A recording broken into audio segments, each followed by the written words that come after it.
Hello, my friends, and welcome to Lucky English for Beginners. Yes, welcome. It is so good to be here with you today for this really important deep dive. It really is. And today we are tackling a topic that I think every single language learner struggles with. Oh, absolutely. The translation trap. Right, the translation trap.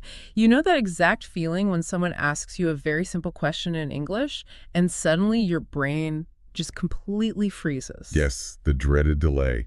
It is terrible. It is. You know the concepts, right? You know what you want to say, but there is this massive panic-inducing traffic jam in your head. Exactly. You are frantically scrambling around to find the right words. Yeah. And you are mapping them against grammar rules that you maybe only half remember. Oh, yeah, the grammar rules. And by the time your sentence is finally ready to, deploy, the conversation has already moved 3 topics away. It is universally frustrating for beginners and intermediate learners alike. Totally. And that is exactly what we're looking at today in this deep dive. We have a fascinating stack of research papers on cognitive linguistics. Yes. And we also have case studies on neuroplasticity, plus some really detailed field notes from polyglots. And our mission today is very simple. We want to equip you with practical, actionable steps to completely dismantle this translation trap. We want to show you how to stop translating in your head and start actually thinking in English. Because that is the true bottleneck, isn't it? Yes, it is the main barrier. It is rarely a lack of vocabulary that causes you to freeze up. It is the fundamental way your brain is processing the thought. Okay, so let's unpack this traffic jam first. What is actually happening neurologically when we hit that wall? Well, your brain is essentially overheating. It is experiencing severe cognitive overload. Overload, like a computer. Exactly like a computer. Think about your working memory as the RAM in your laptop. It has a very strict biological limit on how much it can handle at once. Right. It can only do so many things before it slows down. Yes. So when someone asks you a question in a new language, your deeply ingrained instinct is to fire up your native language machinery. Because that is the path of least resistance. Exactly. That neural highway is already built. It is paved. It is fast. So you automatically formulate a really sophisticated response in your mother tongue first. And then the trouble starts. Yes, then the trouble starts. Because you take that native language thought and you force your working memory to mentally translate it word by word. Which means you are applying a completely different set of grammar rules. Right. Before you finally push it out of your mouth, it is exhausting. So it's basically like trying to run complex Windows software on a Mac computer using an emulator program. Oh, that is a perfect analogy. Yeah. Like, the computer gets incredibly hot, the cooling fans start screaming, and everything just lags. Because the system has to translate every single line of code in real time just to display a simple image on the screen. You are demanding native-level performance from a brain that's running a very heavy middleman process. And we call this the 2 times brain trap. You are making your brain construct the exact same sentence twice. Once in your native language and once in English. Yes, and it is inherently slow. And furthermore, direct mental translation frequently produces total grammatical chaos. Oh, I know that from personal experience. We all do. A sentence structure that makes perfect logical sense in your native tongue might just be total gibberish when you translate it word for word into English. You are applying the physical laws of one universe to the machinery of another universe. It just doesn't work. It does not. So here is where it gets really interesting for our listeners, because the first strategy from the research to delete this emulator, it isn't to study more complex grammar. No, not at all. It is actually to go in the complete opposite direction.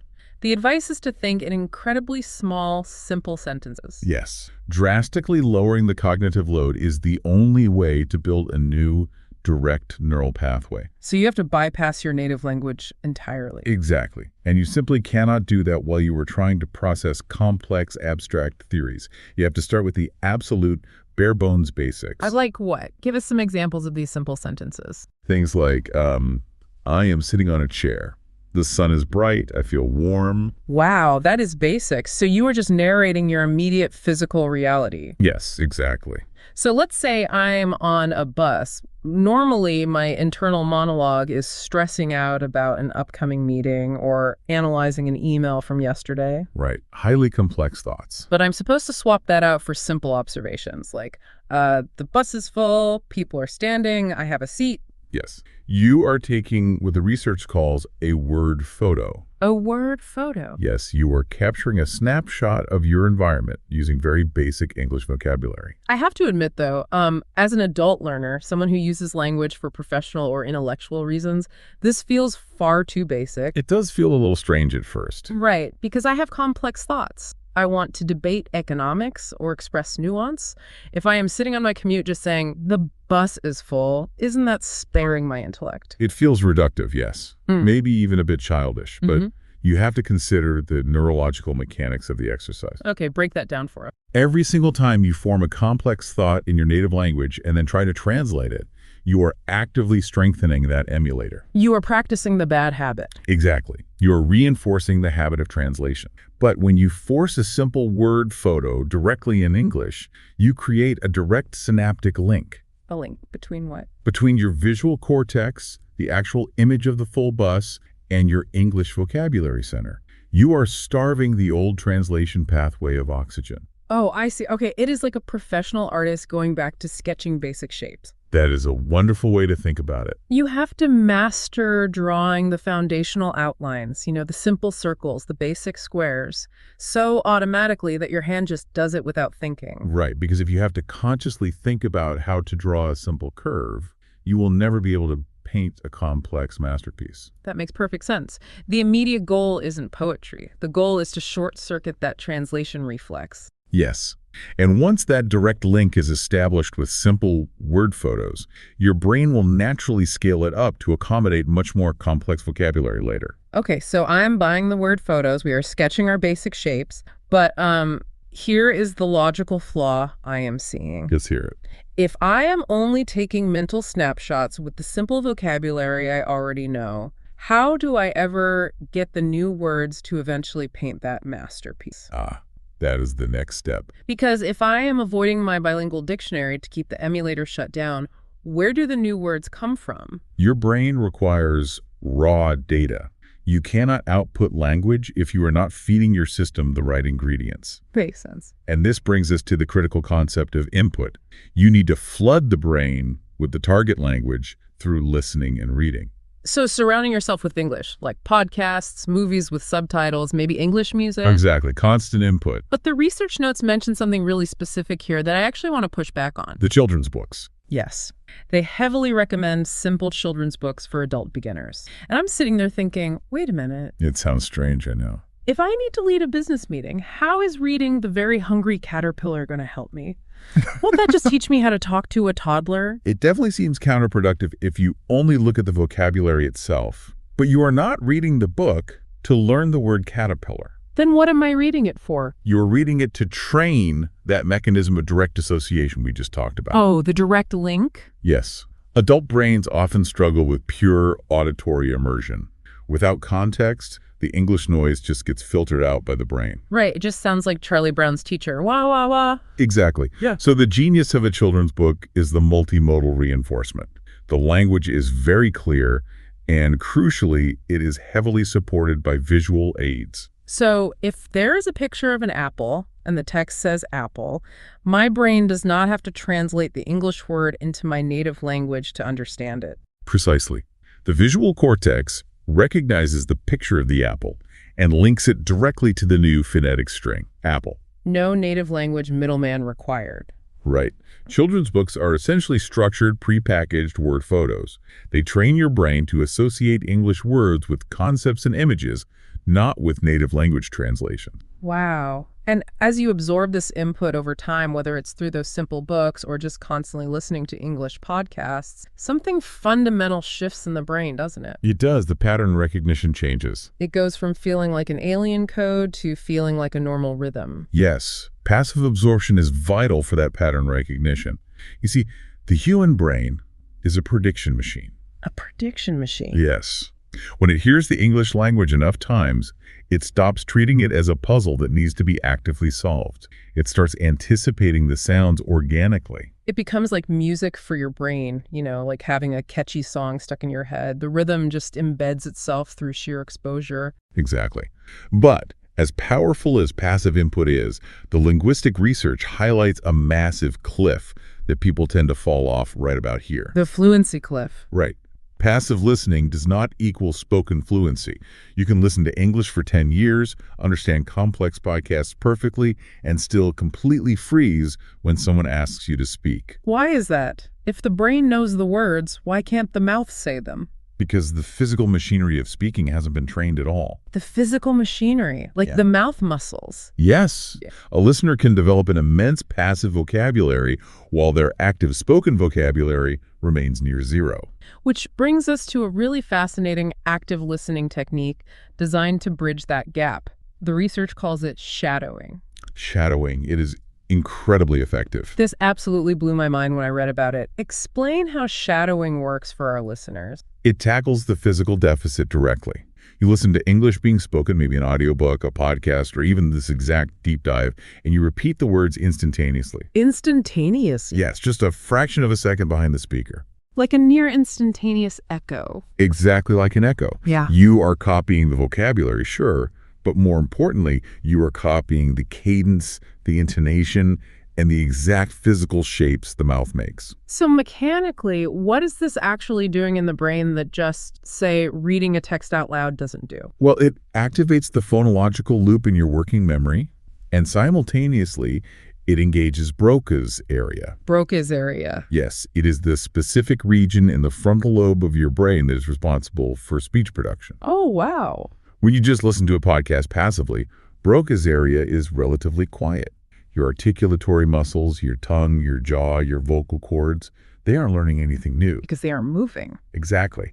And the phonetic shapes required for English might be entirely different from the phonetic movements of your native language. Right, so shadowing forces those muscles to perform real-time gymnastics. Yes, physically adapting to the new language, while the audio input guides the movement. It's basically like learning a complex martial arts form. That is a great comparison. You stand directly behind the instructor, and you mirror their exact movements in real time. You aren't just memorizing the steps intellectually on a whiteboard. You are building the physical muscle memory. Exactly. So when the time comes to perform the move, your body just knows what to do. With shadowing, you are literally building physical muscle memory in your mouth. That is incredible. Okay, so we are rewiring the visual links with word photos. We are soaking up contextual input with simple books, and we are shadowing to build that oral muscle memory. That is the foundation. But eventually we have to generate our own original sentences because, input is English going in, output is English coming out. Yes, the circuit has to be completed. And the most common hurdle I hear from learners right here is, well, I don't have a conversational partner. Not everyone lives in an English-speaking city. Right. The assumption that output requires a native-speaking conversational partner is one of the biggest bottlenecks in language learning. So what is the solution? The most accessible solution is actually to talk to yourself. Talk to yourself out loud. Now, I really have to challenge this. I know, it sounds a little crazy. It does. If I am wandering around my house, narrating my life, my family is going to think I have completely lost it. I'm just walking around saying, "Hello, fridge. I am opening the door. The milk is cold." They might give you a few strange looks, yeah. And beyond looking crazy, if I am just talking to myself, who is there to correct my mistakes? Am I not just cementing bad grammar into my brain? That is a very, very common concern. But it misunderstands the primary goal of this specific exercise. Okay, clarify the goal for us. The immediate bottleneck for a beginner is not grammatical perfection. It is the sheer cognitive friction of spontaneous speech. The freezing up. Right. Consider the psychology of a typical conversation with a native speaker. As a learner, your brain is under immense pressure. Oh, absolutely. You are scanning their face to see if they understand you. You are worrying about your accent. You are terrified of using the wrong verb tense. The anxiety is just through the roof. And that anxiety triggers a mild stress response. Your cortisol spikes. Which is bad for thinking, right? Very bad. The cortisol actively inhibits the prefrontal cortex, which is the exact part of the brain you need to recall vocabulary and construct sentences. Wow. So the stress response literally makes it harder to speak? Yes, but when you are alone in your kitchen, just making your morning coffee, and you say out loud, I am making coffee. The coffee smells good. I am a little hungry. There is zero social pressure. Exactly. There's zero pressure. Because my coffee does not judge my grammar. Exactly. Your kitchen is a zero-stakes environment. You completely bypass that cortisol spike. Oh, that is brilliant. Your brain can practice the highly complex cognitive and physical act of spontaneous speech without the paralyzing fear of judgment. You can stumble over a word, pause for 5 full seconds, and just try again. Every single attempt strengthens the output engine. Yes, it does. It is like hosting your own private morning radio show. Welcome to the kitchen, folks. Today we are making toast. Yes, exactly. You pull from your immediate surroundings, you revert back to those simple word photos, but you are vocalizing them. And the notes for this section emphasize a very specific mantra: comfortable, not perfect. Because perfectionism is the enemy of fluency. Right. The goal of the kitchen radio show is not to produce a flawless grammar textbook. The goal is friction reduction. Just getting the wheels turning. Yes. You are training the brain to feel comfortable initiating the process of generating language. The grammatical precision comes later, refined through more input. Which brings up writing, too. The research mentioned jotting down a really simple diary entry before bed. Yes, a daily diary is excellent. Like, I went to the store, I bought bread, the bread was good. It forces you to slow down and physically produce the language. It closes that same loop, but through the motor skills in your hand. Writing engages slightly different neural pathways, but it serves the exact same purpose. Low-stakes, self-directed output. Exactly. Yeah. Both speaking to yourself and writing are essential for completing the circuit. So let's say a listener is fully on board. They are ready to do the word photos, they are gathering input, they are shadowing, and they are ready to host their kitchen radio show. They are doing all the right things. But the inevitable next question is about time. People look at a list of strategies like this and think, I need 3 hours a day to do all this. I have a full-time job. I have kids. I just can't do it. Yes, and the reliance on massive, grueling study sessions is a fast track to burnout. So what does the cognitive research say about time? It is very clear. To rewire the brain and build new default pathways, volume in a single sitting is far less important than consistency. Okay, so what is the recommendation? The recommendation is just 10 minutes a day. Wait, just 10 minutes? Come on. Is that actually enough time to move the needle on a completely new language? Yes. 10 minutes every single day will yield dramatically better results than a 3-hour cram session on a Saturday afternoon. That is hard to believe. What does this mean for the brain? Why does the brain prefer the 10-minute drip over the 3-hour flood if the total weekly hours are roughly the same? It comes down to synaptic plasticity, and specifically, how the brain consolidates memory during sleep. During sleep? Yes. When you expose your brain to a new language for a short burst every single day, you are repeatedly sending a crucial signal to your nervous system. It shows. You are telling it, this information is relevant to our daily environment. Keep these pathways active. And the brain strengthens those synapses a little bit each night. So sleep is actually doing the heavy lifting for the learning process. Sleep is when the learning truly solidifies. Conversely, a massive 3-hour session is interpreted by the brain as an isolated high-stress anomaly. Because it doesn't happen every day. Right. And because working memory is limited, it quickly reaches saturation. Most of the information crammed in hours 2 and 3 simply spills over and is discarded by the brain to save cognitive space. That makes complete sense. I mean, it is the exact same mechanism as physical exercise. Exactly the same. Doing 10 focused push-ups every single morning sends a constant signal to your body to build muscle and adapt. But attempting 300 push-ups on a random Saturday once a month won't make you stronger. No, it will just result in a torn muscle. Right. A lot of pain, and you will probably quit the next day. The physiological mechanism is identical here. You do not build an English house in a single manic weekend. You build it by laying a single brick every day. One 10-minute brick. I love that. But the trick to actually doing it, according to the behavioral research in our stack, is something called habit stacking. Yes, habit stacking is the key to consistency. You tether the new habit to an existing non-negotiable daily routine. So if you already drink a cup of coffee every morning? You don't need to find 10 new minutes in your schedule. You just attach your English practice to the coffee. It becomes your morning English coffee time. You listen to a short podcast, you shadow a few sentences, or you just do your kitchen radio show while the water boils. Exactly. By tying it to the coffee, the tea becomes automatic. After a week, it just feels normal. And over weeks and months, the resistance drops to zero. Yes. Those tiny daily 10-minute bricks compound into massive, undeniable neurological changes. So, to synthesize all of this for everyone listening, achieving fluency and dismantling that mental traffic jam, it isn't about memorizing flashcards until you are dizzy. No, it is about fundamentally rewiring how your brain processes thought. Deleting the emulator by starting with simple word photos, creating direct visual to vocabulary links. Feeding the system with contextual input. Using shadowing to build actual physical muscle memory in your jaw and vocal cords. And then fearlessly generating your own output in the zero judgment zone of your kitchen. And cementing all of those neural pathways with a steady, sustainable 10-minute daily brick. The pursuit of comfortable, not perfect. I really love that. Now, before we sign off on this deep dive, I want to leave you, our listeners, with a thought that really struck me as we were analyzing the mechanics of these simple word photos. It is a beautiful concept. We discussed narrating your immediate reality to bypass translation, forcing yourself to notice the full bus, the blue sky, the warm sun, the exact smell of the coffee. Right, re-engaging with basic sensory inputs to build those direct vocabulary associations. But think about the broader implications of that act. When we are rushing through our normal days using our native language, we completely ignore the blue sky. We take it for granted. We don't really taste the coffee. Yeah. We are entirely lost in our abstract anxieties, our to-do lists, and our internal emulator. We are rarely present. Exactly. So if you start narrating your daily life in these simple, objective ways just to learn a new language, might the process actually make you more mindful and deeply present in your everyday life than you normally are in your native tongue?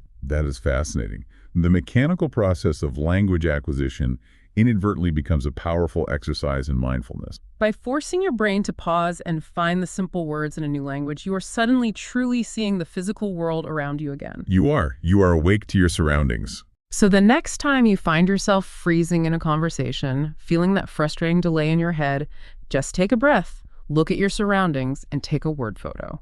The complex masterpiece will come, one brick at a time. Beautifully said. Thank you all for joining us on this deep dive, and we will catch you in the next one.